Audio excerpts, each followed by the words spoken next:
আসসালামু আলাইকুম। আমি নিশি, আর এটা হচ্ছে নিশিপদ ইউটিউব চ্যানেল। তোমার ঘুম কেড়ে নেওয়া এক অদ্ভুত অন্ধকার জগৎ। আজ যে গল্পটা আমরা শোনাতে যাচ্ছি সেটা কোনো বানানো গল্প নয়। এই গল্পের প্রতিটা শব্দ, প্রতিটা ছায়া আছে সত্যির ছায়ার ভিজে। সতর্ক করে দিচ্ছি, ঘড়ির দিকে একবার তাকিয়ে নিও, কারণ গল্পটা শুরু হচ্ছে ঠিক তখন যখন ঘড়িটা থেমে যায় 4:44। শুরু হোক আজকের গল্প, যার নাম 4:44।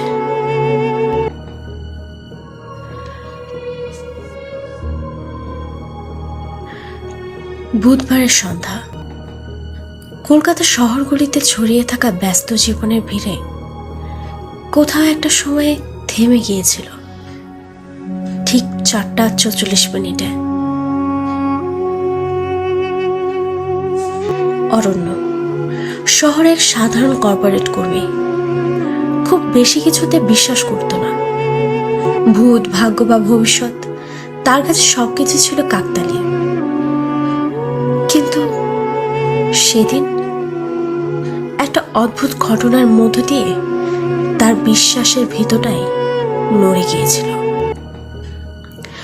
অফিস থেকে ফিরতে ফিরতে অরণ্য শর্টকাট ধরে পুরনো এক গলির পথে ঢুকল। রাস্তাটা প্রায় পরিত্যক্ত।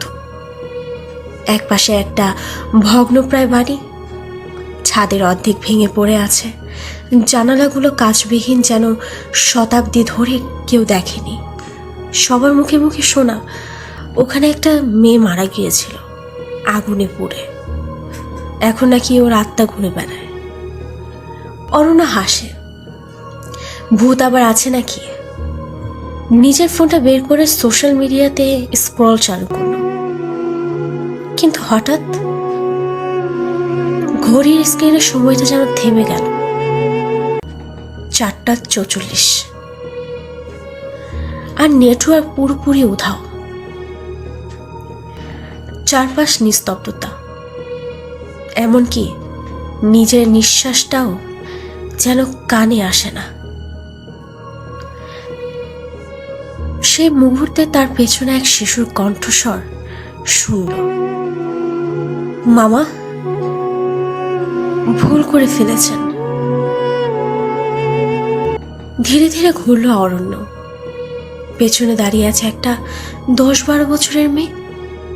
ফ্যাকাশে মুখ, চোখ দুটো একেবারে কালো, হলদে আলোয় যেন চোখের মনে নেই। কে কে তুমি? জিজ্ঞাসা করল সে। মেয়েটা ঠোঁট না নাড়িয়ে বলল, তুমি ঠিক এই সময় এই বাড়ির পাশে হেঁটেছ, আর কেউ করে না, কিন্তু তুমি করেছ দ্বিতীয়বার। আমি আগে এখানে আসিনি, চিৎকার করলো অরণ্য। মেয়েটা হাসলো, বলল, আগে তুমি এসেছিলে, মরে গিয়েছিলে, আবার ফিরে এসেছ, এবার ফিরে যাওয়ার রাস্তা নেই। তারপর অরণ্য হঠাৎ পড়ে গেল। চোখের সামনে দুনিয়া ঘুরতে লাগলো, ঘড়ির স্ক্রিনে ফ্লাশ করতে লাগলো। মিস কল, একটা মিস কল। কিন্তু সে মিস কলটা ছিল অরণ্য নিজের। সে দেখতে পেল নিজের মৃতদেহ পড়ে আছে রাস্তার পাশে, ফোনটা হাতে ধরা, এবং তখনই শুনল কানে একটা হুইসপার, তোমার শরীরটা এখন আমার লাগবে।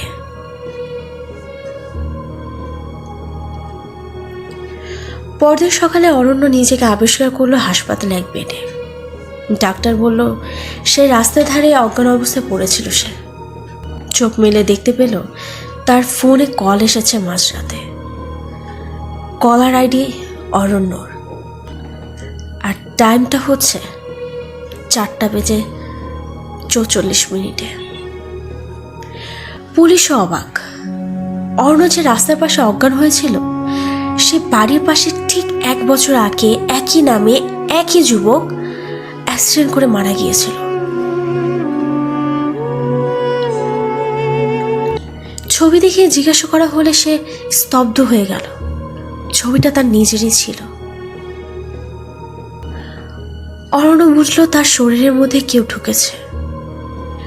রাত 4:44 হলে তার স্মৃতি ঝাপসা হয়ে যায়, আর কিছু একটা সে অনুভব করে তার ভেতরে, তার চোখে, তার ছায়ায়।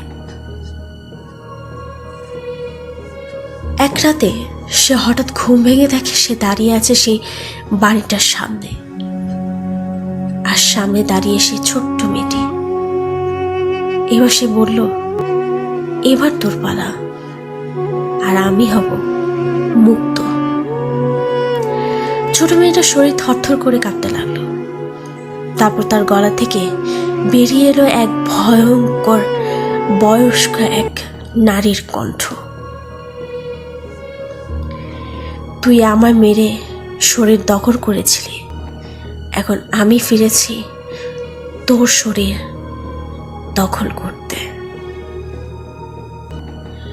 ঘড়িতে দেখায় তখন ঠিক 4:44। আর অরণ্য হারিয়ে গেল চিরতরে। ঘড়ির কাঁটা তখনও থমকে 4:44, আর জানালার ফাঁকে কেউ একজন তাকিয়েছিল তারই দিকে। আমি নিশি, আর এটা ছিল নিশিপদের অন্ধকারে ঢাকা এক ছোট্ট গল্প। তুমি যদি সাহস করে শেষ পর্যন্ত শুনে থাকো, তবে এখন সাবস্ক্রাইব করে ফেলো আমার চ্যানেলটিকে, কারণ পরের রাতেও আমি আসবো আরো এক সত্যি গল্প নিয়ে, যা তোমার ঘুম কেড়ে নিবে। বেল আইকনটায় টোকা দিও, কারণ আমার গল্প চুপে চুপে হাজির হয় ঠিক যেভাবে ছায়া নামে জানালার ধারে। লাইক করো যদি গল্পটা বুক কাঁপিয়ে দিয়ে থাকে। কমেন্ট করে বলো কখন শুনেছো এই গল্প, রাত 4:44। শেয়ার করে দাও গল্পটা সেই বন্ধুদের সাথে যে এখনো বিশ্বাস করে না যে ভূত বলতে কিছু আছে। আমরা আবার দেখা করব অন্ধকারে আরেকটি পর্বে। ততক্ষণ আলো নিভিয়ে দাও, জানালাটা একটু দেখে নিও কেউ তাকিয়ে আছে কিনা।